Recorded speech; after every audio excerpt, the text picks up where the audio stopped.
Hello and welcome to the Tech on Toast podcast. My name's Chris Fletcher and I'm your host. Tech on Toast exists to connect hospitality to technology. Search for your best problem-solving tech on our marketplace, listen to both operators and tech experts on our podcast, or just meet up with the brilliant people who are helping innovate the hospitality industry as we enter a new era. Welcome to Tech on Toast. The Tech on Toast podcast is brought to you today by Point One. Point One offers the complete EPOS system for your hospitality business. From mobile order and pay and self-serve kiosks to restaurant and kitchen management, Point One has the solution. Head over to their website today to find out more and get in touch with their experienced team. Enjoy the show. Right, welcome to the next episode of the Tech on Toast podcast. And today I'm joined by Prithvi Dhanda. Close enough. Founder and CEO of Sentiment Search. Close enough's just not good, Prithvi. How did I get it right that time? Yeah, that was good. Right, there you go. Everyone knows that my welcomes are almost legendary on this podcast. I'm really bad at them. So anyway, look, thanks very much for coming down. We're back at Brewdog in Waterloo. And before we start, tell me a little bit about you, because we've met once, and you're I don't know if anyone's seen your videos on LinkedIn, but they are also legendary. Thank you. We'll get into them in a minute. But yeah, tell us a little bit about you and explain what Sentiment Search does. Yeah, first of all, thank you for having me here. You're welcome. So my background is actually software development and AI. I've worked in a number of companies, big and small, as a data engineer, data scientist, analytics consultant. No hospitality experience whatsoever. So that's my background. I have been working on this part-time from 2017 to 2019 as a side hustle. It was just me. And then I got a bit of funding from a company called Techstars. It's a pretty prestigious startup accelerator. So that was in 2019. And since then, it's been no looking back now. We're a team of 4 guys with a few contractors as well. That's amazing, isn't it? That you don't have hospitality experience, because what you're doing is, what you're measuring, I suppose, is the essence of hospitality. Yeah, exactly. So I've worked in so many companies where I'm a tech guy, as I mentioned, so I know AI and tech inside out, and I can see the discrepancy from the engineers and the salespeople and how they don't see how it doesn't meet properly. Yeah. And I see that in every industry. So even in hospitality, yes, we have so many technologies, but the actual application of that in the industry, I think, is very poor. It's getting better and better over time now because technology is cheap, it's accessible, it's powerful for everyone. So there are more guys there are more players now in the field. But yeah, when I started this, it was I thought the existing competitors were hideous, as I always say. One thing you're going to find out over the next 20 minutes or so is that he doesn't hold back. Yeah. I mean, I think like the amount of money they charge, the kind of insights they produce, some of them still show word clouds, which I think is a crime. I mean, that shouldn't exist in this day and age. But yeah, in terms of what Sentiment Search does. Yes, better explain that before you destroy everyone else. So we specialize in review insights, comparative benchmarking, and feedback collection for hospitality. The ultimate goal is to help a business improve its online ratings. And the way we do that is by benchmarking every aspect of their business in unprecedented detail, as I always say. So we'll give you scores for like food, service, ambience, a whole bunch of other categories, but we'll break that down very meticulously. Okay, what is the score for your quality, your freshness, your texture of food, your portion sizes? What is the score for your speed of service, your efficiency? Are the orders coming in wrong? Is the team polite? So literally every single category and subcategory are scored, and we'll do the same thing for the competition as well. So you can really pinpoint exactly where your weaknesses are, make very targeted adjustments, and ultimately improve your online ratings. See, when you talk, I actually don't believe that you haven't been in hospitality, because obviously you're talking about the stuff that matters to us. Right. You're talking about the things that matter to the operators. Which is the beauty of a bootstrap company, right? So because I built the whole thing myself initially, I had like You've been to school, haven't you? Yes, I had all the time in the world to validate exactly how what the pain points are, what tech can apply, what doesn't work, and there was no pressure. I was working a full-time job, so there was no pressure for me to make decisions in a hasty fashion. It was just purely the passion of solving a problem to the best of my ability. And you would argue that's why your product is superior, that actually, because you are a product person, a developer. Exactly. And that sometimes, and I'm not naming any names, but other products potentially would be led more from a founder-led point of view with other people supporting him or her, whereas you are it. Exactly. So, I mean, I don't think, obviously, the other options are bad options in terms of the dynamic of a company. But in comparison. Yeah, exactly. So I think if you look at a bootstrap company and a founder who's tech and has learned the business side of things, and you look at a company that has a split CTO, CEO, and fundraise, I think the dynamics are very different. Yeah. And the decision-making lens is also very different. Yeah. Which is why I think, you like control, don't you? Yeah, I do. You have to be a bit psychotic to be a founder, I think, right? As I'm sure everybody knows. Yeah, I think so. And what's happened very quickly for you And I was an operator for 20 odd years and trying to get decent feedback. I think mystery diners when I was in ops, it was feed it back were just arriving, I suppose, as I was leaving operations. And HGEM were doing all the mystery diner surveys and everything like that. And it was very much, that's what scope we had. I don't know if you heard of a company called Sprinkler. Yeah, of course. Yeah, so Sprinkler came in and started doing the word cloud. Yeah. Don't shoot me. They started doing the word cloud. But still, we were really, I felt, far away from the truth in terms of what was actually happening in our business. And I think we had a quick demo, didn't we, with Sentiment Search when you showed me what it could do. And very quickly, I had a real clean picture of a business that you were showing me, which looked really honest. Exactly. So not only have we pissed off the competition, but we also pissed off some customers because they didn't really know how bad their business was in a very quantified fashion. So the GM or the CEO might think, yeah, I know my speed of service is a bit bad. I know my competition is doing a slightly better job. But when you put it on paper in numbers, you can see it in black and white. Like, actually, it's appalling. Your speed of service is so poor. And so it's a shock in the beginning. It really annoys some GMs because they think they're doing a good job, but they're not. Yeah. But what comes out of that is very quickly you see an increase in ratings, which over time will give you a nice increase in revenue as well. And I mean, I'm going off topic here, but you can match that, right? Or you can get, how close are you getting to matching improvement in guest experience or efficiencies versus turnover? So it's not a very straightforward equation. There are many variables that come into play. I mean, like seasonal changes, where the location is based, things like COVID. I mean, there's so many things that come into play. But yes, overall, we can get about a 4 to 6% increase in revenue. That's approximately the case study that we've done from a number of customers. And how are you measuring against competitor sets? How are you doing that?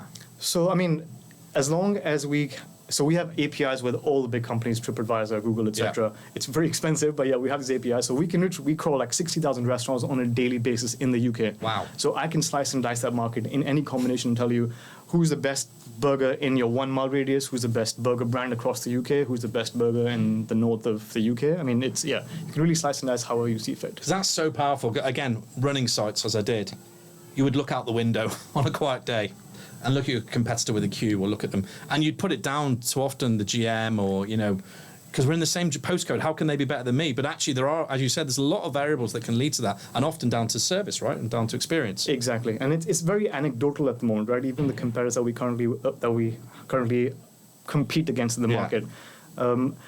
I would say like the level of detail is not good enough, and especially with the money they charge, it's not good enough. And what builds your detail then?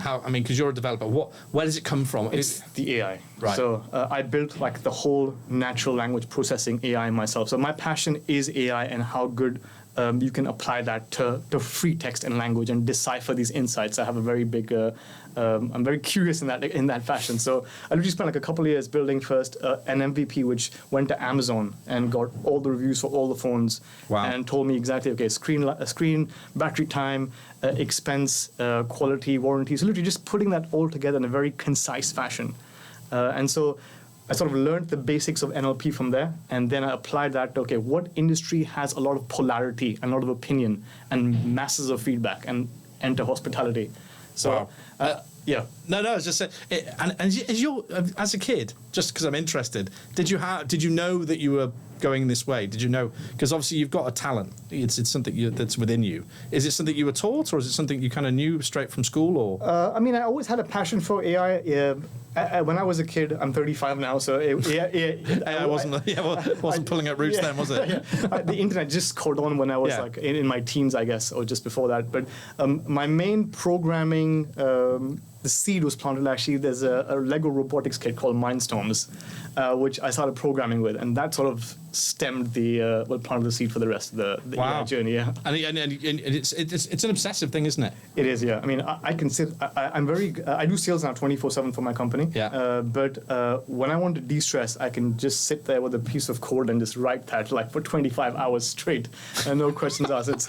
Because it's such a powerful and therapeutic thing almost, right? Because you have the ability to create literally whatever you want with a laptop now. As I mentioned, the tools available to any person even in school can create something that will match an enterprise grade. Not enterprise grade, but you get my point. Like it can match something that's being sold to big companies. So the thought of that, the ability to create that with a laptop is extremely seductive for me. So I can just sit there and just, if I have an idea, I'll just code that 24/7. Yeah, I love it. I mean, I don't know if you know Adam from Support Wizard, don't you? Yeah, of course. You and Adam in a room would be frightening. Yeah, I've got his podcast next week. I'm about to book out 3 hours. Honestly, he introduced me to you actually. Oh yeah, he did, didn't he? Yeah. So yeah, but like, I find it fascinating, and I think for operators listening in, if I want someone in charge of my product, I want a developer, Right? Because I'm guessing because you're creating a lot of insight for them in detail. Yep.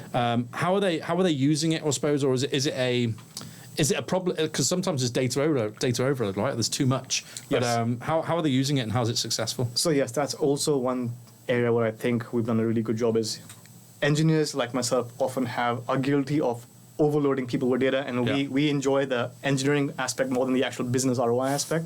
But I think we've done a very good job of distilling all that information down to very simple nuggets that are given by emails, by very simple dashboards, and that sort of has been the key to our success. So even though you might have a fantastic product, if it's not delivered properly to the customer, it won't work. So I think just the simplicity of our dashboard. I mean, people live inside our dashboard the whole day pretty much, and our reports. I mean, we see the open rates. It's absolutely inspiring.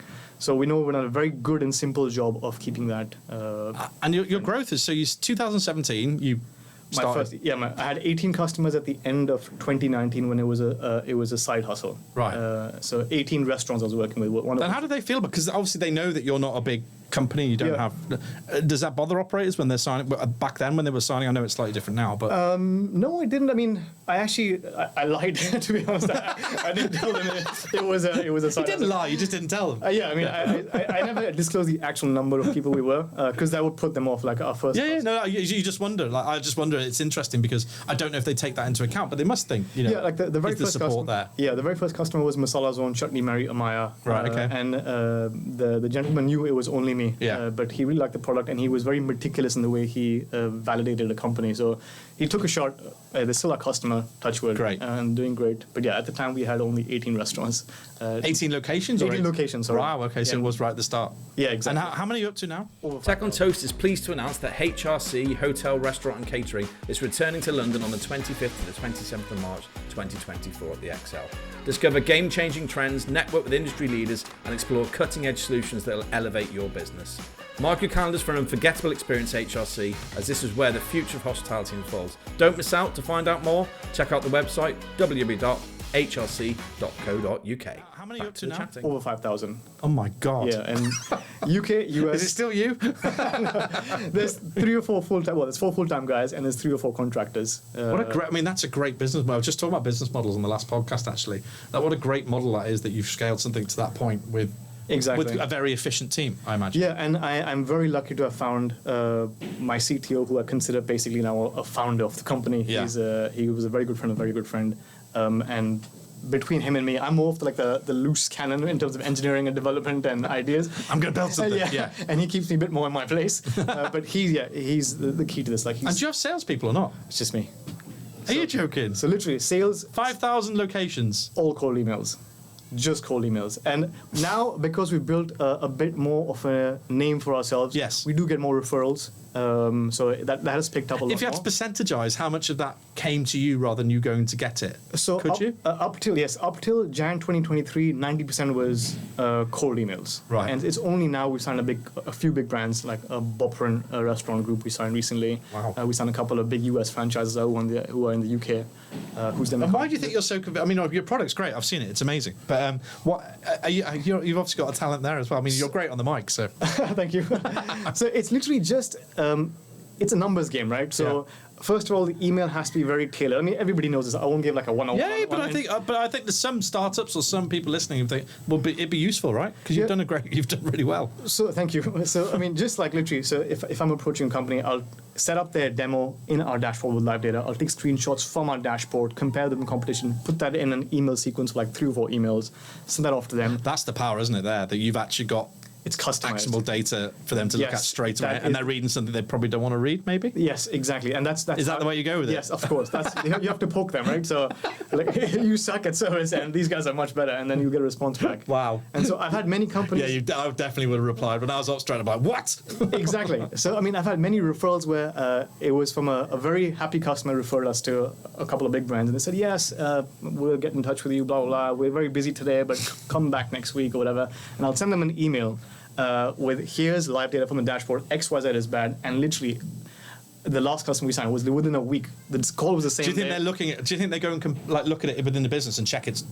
I mean, I think it's a shock to them when they see some of the things which they didn't actually know was all anecdotal before. Now it's very straightforward against the competition, and yeah, it's more of a shock factor that look. And that's interesting, right? Because as an area manager, when I think I had 48 sites, or a regional director, I had 48 sites, and in my gut, I kind of knew what was going on, right? I thought I was quite good at understanding. Right. And I think most area managers listening to this will go, yeah, I totally hear what you're saying. You kind of sat in your car going, don't need to go there. I trust them. They're good. I know what they're doing. But that doesn't mean that their service score was actually worse than the guy I was worrying about. Exactly. And I think that's the power of data now, that you can actually say, as a multi-site operator, you can sit there and make decisions based on the data, but real data. Exactly. And at the end of the day, that's exactly what a product is. It's actually, if I just had to show you one insight from our dashboard, it's this one table where we have a breakdown of your categories, subcategories, scores, and mentions. And that simple table itself is already a game changer for most of our customers. We have a whole bunch of other fancy bells and whistles, obviously, which we throw on. But that itself, such a simple tool. Here are your scores, here are your categories, go fix it. And that makes you sticky in a business, right? For you. Exactly. So it's like a drug pusher like philosophy, right? So when someone says no, I don't want to sign up, I'll say, okay, so take it for a month for free, take it for 3 months for free. I'll give you all the features, and I know 99% of the time after the 3 months they will be locked in, and that's it. You're a drug dealer. Love it. First one on the podcast. Anyway, that's great. I mean, I'm the cleanest guy you'll ever meet. No, I know. I'm 24/7, Jim, just for the record. But that's really backing your product, isn't it? Like your confidence is obvious on talking to you here, but I think your faith in what you can do as a product, and I think guest experience is one of those things that operators can't let go. It's like that. Well, it's your life, it's your oxygen. Yeah, it's like a heartbeat of the company, right? Yeah. I mean, in essence. And if you get it wrong, you quickly go down. I mean, I remember we used to do a trade meeting, we used to call it, I think, where we'd have all the directors in and we'd talk about all the 110 sites and we'd look at what was going wrong where, and we'd have these little. This is really before the days of data was fantastic. It was all through. IBM Cognos. Okay. Yeah, it was all through Cognos, and it was showing us some graphs here and there. But I used to sit there looking at him going, but I know that person is decent. I don't know why that's happening. But now I know, right? Or now I could know. Exactly, and like it's almost like a search engine for businesses. So like we just signed, as mentioned, Boprin, who have 170 sites. They have reviews on Google. Slim Chickens, Carluccio's. Gourmet Burger Kitchen, Cinnamon Collection. So they have Google reviews, Facebook, TripAdvisor, Instagram, Deliveroo, Uber Eats, Just Eat. I mean, you name it. There's I think there's Glassdoor in some cases, and Yelp and Design My Night. So, I mean, we can literally sift out a particular genre. So let's say how many times my chicken raw on a Saturday, and within a click you'll get an exact number of across the estate. Across the estate. Within clicks, you can get these insights. And so we can tell you which dishes do well on weekends, which ones don't, how your service is. Do you need to have spot checks for cleanliness? Some of our customers, most of our customers have actually introduced like bonus schemes on the sentiments that we extract. And say, okay, if your sentiment is below a 7 on 10, no bonus for you. If it's a 6.5 or whatever, 8 on 10, depending on that. I mean, they have league tables. So it's not just guest experience, is it? Because when you're talking about menu development potentially, yes, absolutely, and other things that can be influenced through data. Exactly. From guests, I suppose. Yeah, so I mean, it's almost like we're a piece of the infrastructure and operations, right? So we help you on a daily basis on the guest management side of things, but also how do we incentivize your teams, bonus schemes as I mentioned, and things of that nature. And while you're here, I have to ask about AI, because obviously you're a whiz with AI. And for us normal humans, AI has only really appeared the last 6 months, right? That we're all going, ooh, I can go and write a blog now, it's much easier than I used to. Right. Where do you think it's at now? And where do you think it's going to get to? Because obviously people are throwing out scary stories and whatnot. Yeah, I mean, those scary stories have been around forever. Obviously, with ChatGPT, just sort of like catapulted into like another trajectory of a frenzy, I would say.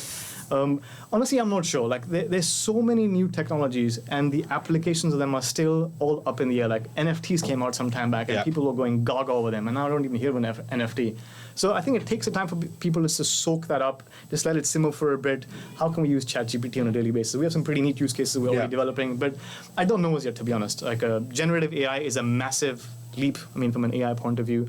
But will that help in marketing? Will that help in replying to reviews? Will that help in other aspects of hospitality? I'm not sure as yet. Because because you use it firmly in what you're doing, right? In sentiment search, it's very much driving what you're delivering. I mean, that's I guess that AI is more of it's the sentiment analysis AI, which has been around again for many, many years. Yeah. But the new branch of AI is the generative AI, as it's called, which is AI can actually do work for you, like write an essay for you, replace humans potentially. Yes, create an image for you, write your marketing content for you. So I'm experimenting with use cases, but I'm still not 100% sure. And if I was, I would still hold my cards close to my chest because that would be a competitive just in edge. case. Yeah.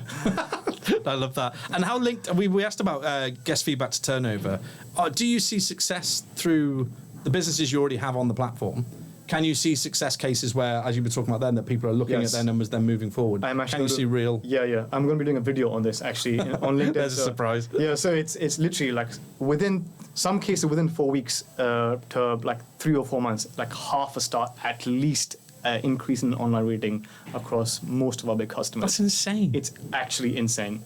And is it just because they're shining the light on that particular problem at that point, or is it does that stay consistently then when they stay with you? So like someone like Turtle Bay who's been with us for a long time, their ratings are at 4.8, 4.9 throughout the year, and that's because they are so meticulous with the way they benchmark and analyze on a daily basis and feed that down to their company, their GMs.